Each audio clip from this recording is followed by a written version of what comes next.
Grand show du week-end sur la RTNC. C'est en direct depuis le studio Manguébi de la RTNC. Tout de suite, en direct.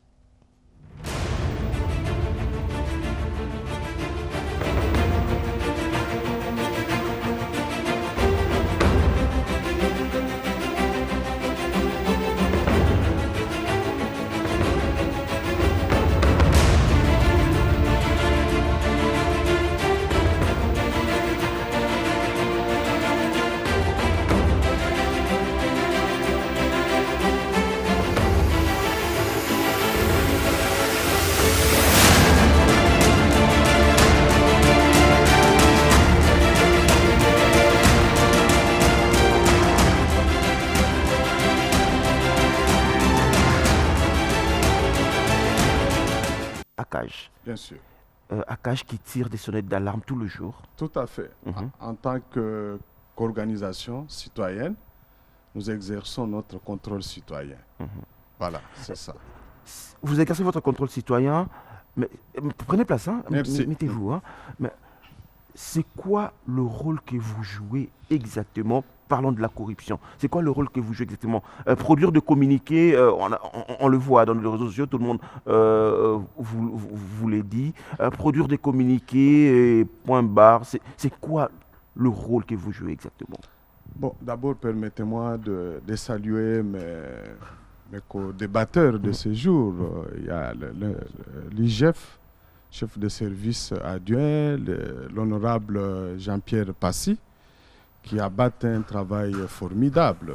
Et en passant, je salue principalement l'inspection générale des finances, qui est aujourd'hui au devant de la scène. En tant qui a du vent en poupe, hein, comme du on vent dit, en poupe, qui s'est fait reconnaître de par le mérite du travail qu'elle a abattu depuis l'année passée.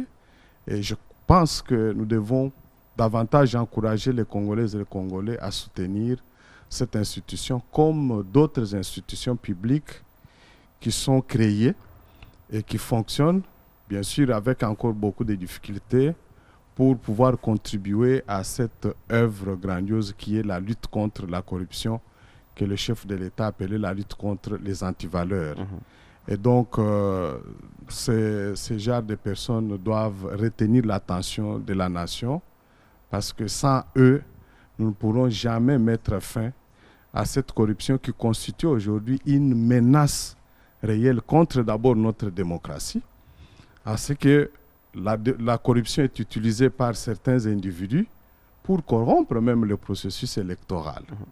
Vous savez qu'il continue à se discuter dans notre pays en ce qui concerne un certain nombre de députés ou sénateurs pour savoir si ils bénéficient réellement de la légitimité, étant donné que le processus de leur élection était émaillé des allégations de corruption. Et dernièrement, nous avons encore suivi les mêmes allégations, que ce soit à l'Assemblée nationale, mais aussi au Sénat. Et donc, il faut absolument que nous puissions nous mobiliser en tant qu'institution, représentants des institutions, en tant que citoyens, citoyennes, pour combattre ces fléaux qui détruisent, qui menacent notre démocratie. Parce que lorsque quelqu'un est proclamé comme député d'une circonscription, alors qu'il n'a pas bénéficié en réalité de la confiance de son électorat, de la population, il va se poser un problème de représentativité réelle politique de cette personne par rapport aux aspirations des personnes représentées. Donc ça menace la démocratie. Les gens, l'électorat ne va plus l'écouter. Les gens ne pourront même pas aller vers lui pour lui présenter leurs problèmes. Ils ne pourront même pas les suivre. Deuxièmement, vous savez que la corruption menace même le fonctionnement des institutions. Monsieur l'IGF adjoint a évoqué ici l'intervention du président de la République, l'impulsion qu'il a donnée pour permettre à cette institution finalement d'accomplir sa tâche dans notre société. Mais si la corruption peut gagner toutes les institutions, tous les acteurs, ça veut dire qu'il n'y aura personne d'autre qui pourra avoir de l'attention par rapport aux institutions de contrôle. Les institutions de contrôle ne pourront jamais bénéficier du soutien de l'autorité politique. C'est pour cela que nous devons la combattre. Aujourd'hui, nous avons des institutions comme la justice. Nous avons l'inspection générale de police des parquets, qui n'arrive pas toujours encore à donner les meilleurs d'eux-mêmes. Également la Cour des comptes aussi. La Cour des comptes, n'en parlons pas. Il y a la Sénaref. Mais, mis à part la Sénaref, qui essaye un peu aujourd'hui de se replacer aussi au devant de la scène, mais la justice, les gens continuent à se poser des questions pour savoir si la justice accomplit réellement sa mission dans la lutte contre la corruption. Pourquoi? Parce que non seulement qu'il y a plusieurs personnes qui sont interpellées pour des faits de corruption, mais au bout du compte, on constate que sur une dizaine de cas, 8, 7 recouvrent leur liberté provisoire. Il n'y a pas d'explication. Ça fait questionner dans la société. Mais en dehors de ça, il y a le manque de moyens aussi que la justice connaît. On ne peut pas faire opérationnaliser la justice si on ne lui donne pas des moyens. Moyens financiers, moyens logistiques. La justice en manque. Je vais quand même vous arrêter, M. Kapamba. Vous êtes société civile, représentant de la population. Vous êtes société civile, plus que député national, c'est vrai, mais vous êtes plus société civile. Vous criez tout le jour. Est-ce que dans ces pays, quand on entend les chiffres publiés par exemple par l'IGF, on entend 400 millions de dollars détournés, on entend 54 millions de dollars détournés, on entend ça. Est-ce qu'on peut parler du manque de moyens en République démocratique du Congo? Les moyens ne manquent pas. L'État a toujours des moyens.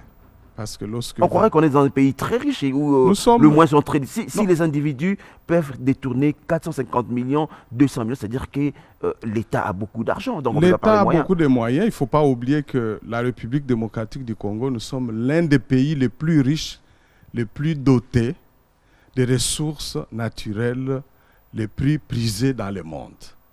Et donc, nous disponibilisons déjà de ces moyens qui sont à notre portée. Ces ressources font l'objet soit des pillages. Pourquoi? Parce que la corruption continue à gagner presque l'ensemble de nos services de pouvoir public, ou soit que lorsque l'exploitation est réalisée, les revenus sont aussi détournés. Il n'y a pas de contrôle, il n'y avait pas de réaction de la part de l'État, une réaction vigoureuse qui pouvait au moins dissuader ceux qui sont en train aujourd'hui de prendre l'argent de l'État.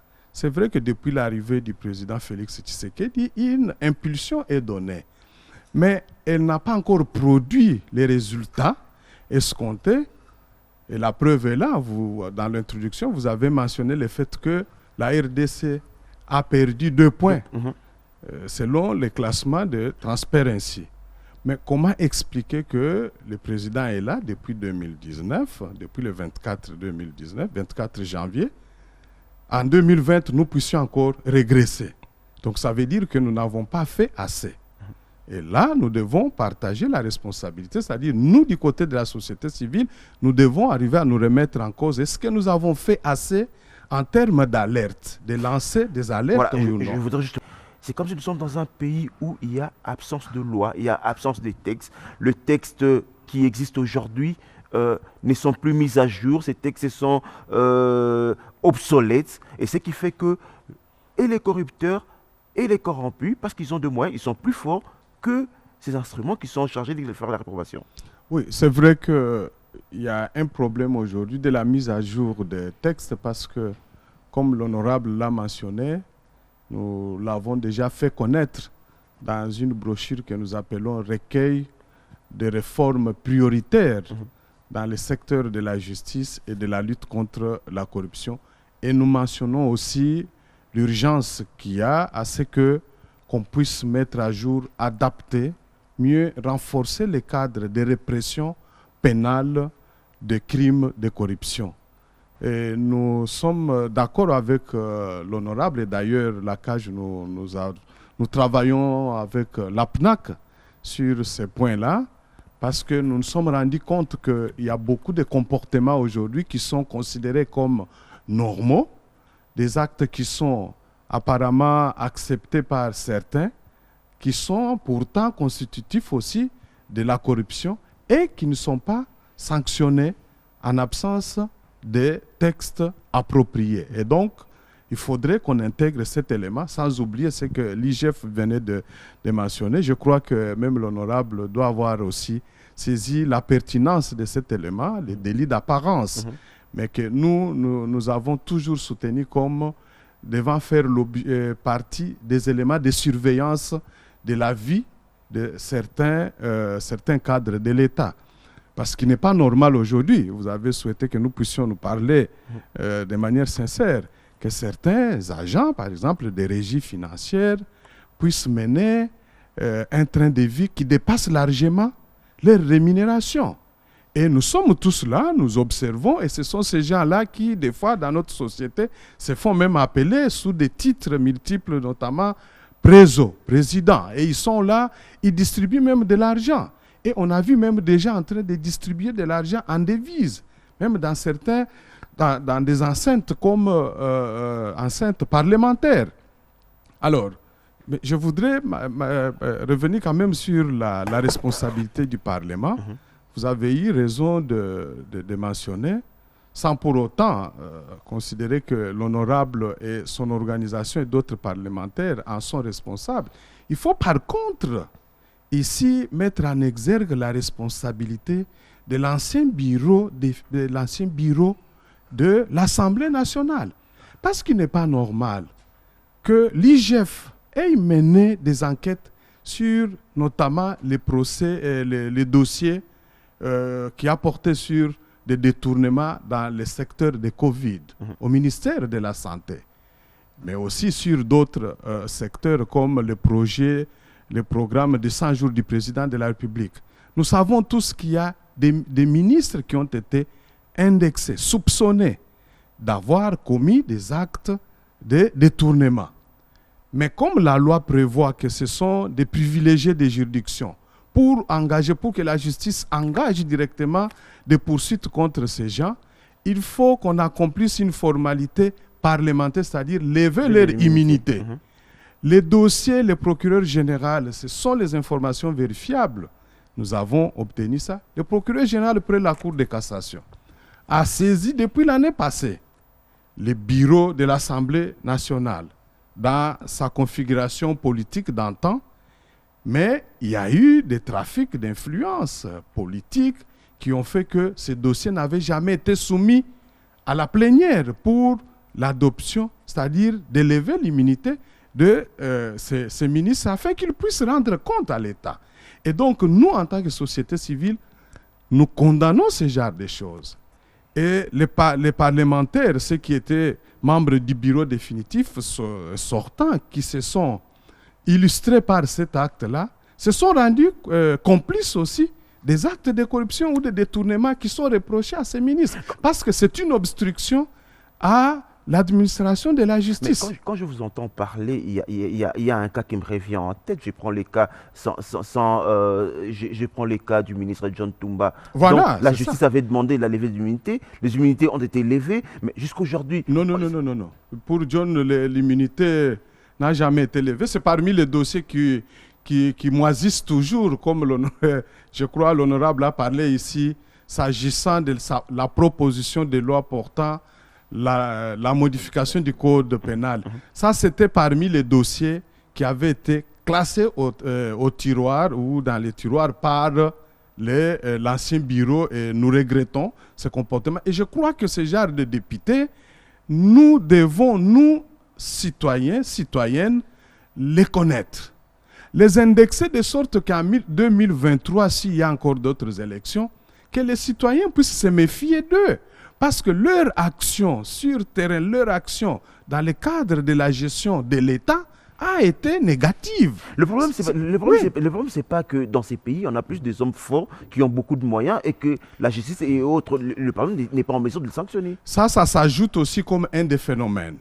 Un des phénomènes, mais qui peut être toujours... J'ai pas envie de dire la faiblesse de notre justice sur ce point-là. Non. Nous savons que ça... Aujourd'hui, vous avez constaté, par exemple, qu'en ce qui concerne l'IGF, mais depuis que l'IGF a commencé, conformément au principe de la transparence et de redevabilité, parce que comme l'IGF a dit, le travail qui est réalisé par eux, c'est avec les moyens des contribuables congolais. C'est nous les Congolais qui contribuons par les impôts, les taxes pour permettre à nos services de fonctionner. Et donc, les responsables de ces services ont l'obligation de nous rendre compte. Et c'est à ce titre-là que l'IGF rend compte, ne fût-ce que de manière un peu sommaire, sur les résultats de ces enquêtes. Mais vous avez vu les tollés que ça a provoqué du côté des personnes qui sont directement impliquées dans ce genre de choses. Ils n'ont même pas hésité à utiliser encore les moyens qu'ils ont pris de manière frauduleuse au trésor public pour engager d'autres Congolais.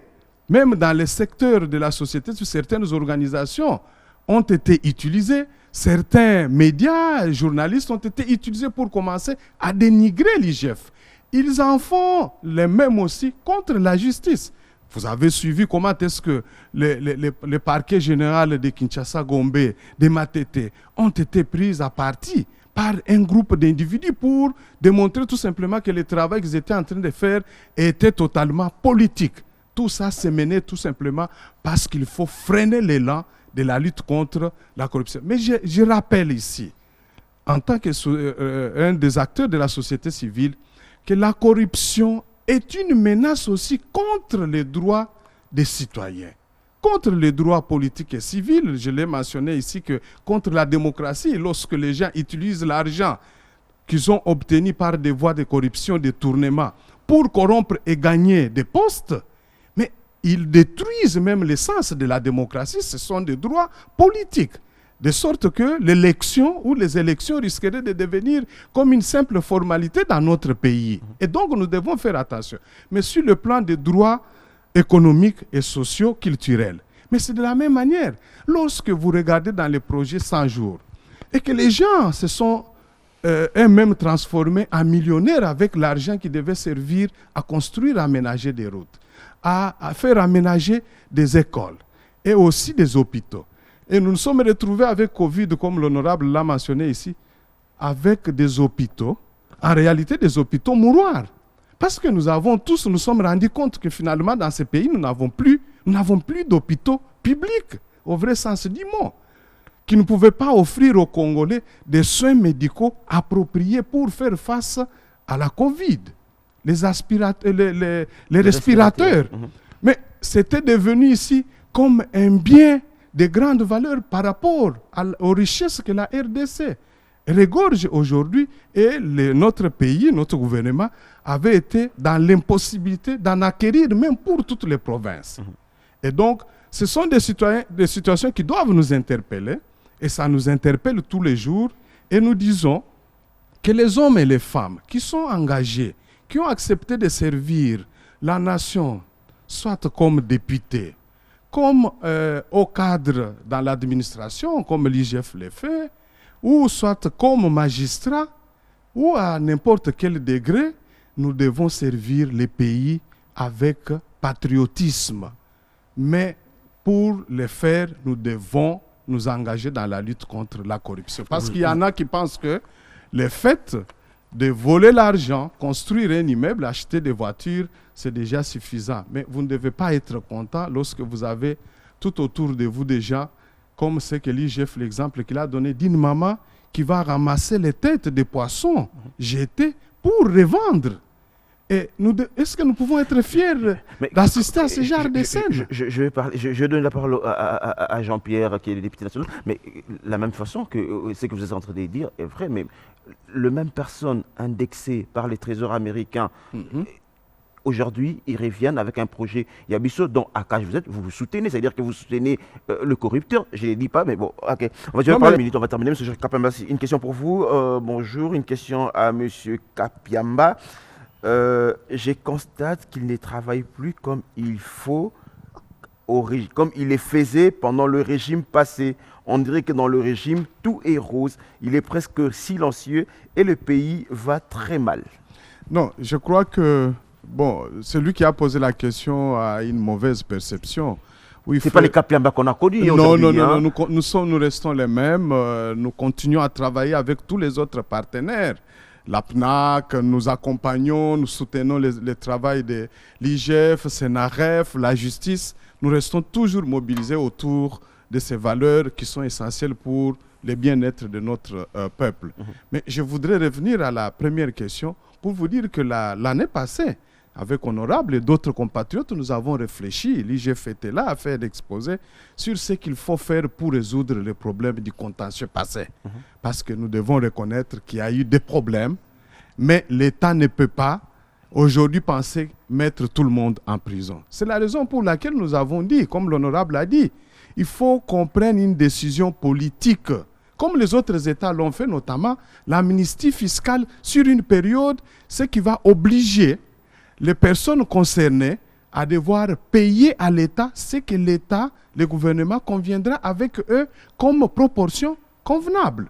Et donc, c'est dans cet esprit-là que nous pensons soutenir et encourager les opérateurs, les sociétés qui commencent aujourd'hui à se mettre dans la ligne droite de respecter les lois de notre pays, notamment la société que vous avez citée, mais aussi les sociétés télécoms qui doivent ouvrir leurs capitaux, par exemple, de 30% aux personnes congolaises, dont 5% à leurs travailleurs, et comme la société avec Yabiso qui ouvre son capital aux Congolais. C'est une bonne chose. Alors que le propriétaire de cette société a été indexé par les trésors américains. Mais c'est ça le problème. C'est ça le problème. Non. Voilà la on a terminé, les gens ne comprennent pas. Très vite. Oui, trop vite. Ce que les gens ne comprennent pas, c'est que ceux qui sont sur le territoire congolais doivent d'abord obéir aux lois congolaises. L'article 71 bis du Code congolais impose aux sociétés minières étrangères qui exercent sur le territoire national d'ouvrir leurs capitaux aux Congolais, aux personnes physiques congolaises. Lorsqu'une société prend cette décision pour se mettre en adéquation avec les codes miniers, nous devons les soutenir, ainsi pousser aussi les autres sociétés à suivre cet exemple comme une bonne pratique. Vous allez nous dire ce que vous écrivez pendant que vous parlez, hein, parce qu'on n'a plus le temps, très vite. On va maintenant terminer par là. Donc, j'ai dit que la corruption menace gravement la justice des droits humains, donc nous devons la combattre farouchement. Et on va signer M. Georges Kapiamba, qui est de l'ACAJ, Association congolaise pour l'accès à la justice. Mesdames, Messieurs, on a pratiquement... C'est votre mot de la fin pour aujourd'hui, M. Kapiamba? Oui, le mot de la fin, c'est que c'est d'abord de féliciter la RTNC pour avoir organisé cette émission très importante qui a mis autour de cette table de discussion des acteurs importants dans la lutte contre la corruption. Mais c'est surtout de rappeler que tous ceux qui cherchent à devenir ministres, mandataires de l'État, mieux responsables d'un des services de l'État, doivent savoir mettre en tête que la corruption menace la jouissance des droits des citoyens, que ce soit les droits politiques et civils, droits socio-économiques, et donc nous devons la combattre. Et nous leur disons, nous restons tous mobilisés avec les autres acteurs pour traquer les corrupteurs et les corrompus, sans oublier les détourneurs.